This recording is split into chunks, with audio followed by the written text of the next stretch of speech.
മഹാകുംഭമേളയിൽ അഭൂതപൂർവമായ തിരക്കാണ് അനുഭവപ്പെടുന്നത്. പ്രയാഗ്രാജിൽ നിന്നും ചന്തു എസ് നായർ ചേരുന്നു. കുംഭമേള അതിന്റെ അവസാന ആഴ്ചകളിലേക്ക് കടക്കുകയാണ്. ഇവിടേക്ക് എത്തിച്ചേരുന്നവരുടെ എണ്ണം ഇപ്പോഴും വർദ്ധിച്ചുകൊണ്ടിരിക്കുകയാണ്. ഏകദേശം 35 കോടി ജനങ്ങൾ ഇതുവരെ എത്തിയെന്നാണ് അനൌദ്യോഗികമായ കണക്ക്. ഇനിയും അത് സംഖ്യ വർദ്ധിക്കേണ്ടതായിട്ട് കാണുന്നുണ്ട്. മാത്രമല്ല ഇത് ഏകദേശം 40-45 കോടിയോളം ജനങ്ങൾ ഇവിടെ എത്തുമെന്നാണ് പ്രതീക്ഷ.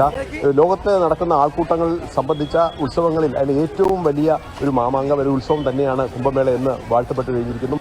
ഞാൻ നിൽക്കുന്നത് ഒരുപക്ഷെ ഗംഗയുടെ ഏറ്റവും തെക്ക് ഭാഗത്താണ്. അതായത് നമുക്ക് അറിയാം ത്രിവേണി സംഗമം. ആ ത്രിവേണി സംഗമം കഴിഞ്ഞ് ഏകദേശം 8 കിലോമീറ്റർ സഞ്ചരിച്ച വേണം ഇവിടെ എത്താൻ. കാരണം 40 കിലോമീറ്റർ ചുറ്റളവിലാണ് ഇവിടെ ഇരുകരകളിലുമായിട്ട് കുംഭമേളയ്ക്കുള്ള സൗകര്യങ്ങൾ ഒരുക്കിയിട്ടുള്ളത്.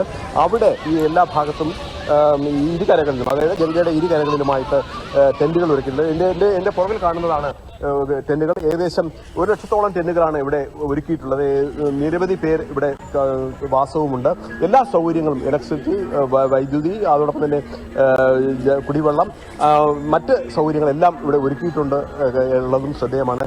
എല്ലാം അച്ചടക്കത്തോടെ നടക്കുന്നു.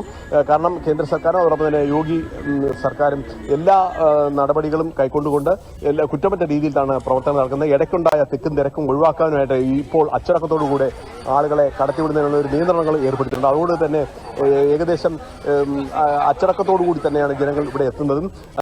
ഇവിടെ പ്രയാഗിൽ മാത്രമല്ല, ഇതിനോട് ചുറ്റുമുള്ള മറ്റ് സ്ഥലങ്ങളിൽ, ഉദാഹരണം അയോധ്യ, അവിടെയൊക്കെ പോയിട്ടാണ് കൂടുതൽ പേരും ഇവിടെ പുണ്യസ്നാനത്തിനായി എത്തുന്നത്. ത്രിവേണി സംഗമത്തിൽ അല്പം ഒന്ന് കാൽ നനയ്ക്കുകയെങ്കിലും ചെയ്തു കഴിഞ്ഞാൽ ജീവിതം പുണ്യമാകുമെന്നു കൂടിയാണ് ജനങ്ങൾ വിശ്വസിക്കുന്നത്. കാരണം 144 വർഷത്തിൽ ഒരിക്കൽ നടക്കുന്ന ഈ കുംഭമേളയിൽ ഒരു മനുഷ്യന് ഒരു പ്രാവശ്യം മാത്രമേ പങ്കെടുക്കാൻ കഴിയുന്നുള്ളൂ. അതുകൊണ്ട് തന്നെ ജീവിതത്തിലെ അസുലഭമായ ഒരു അവസരമായി തന്നെയാണ് വിശ്വാസികൾ, ഭക്തജനങ്ങൾ കാണുന്നത്.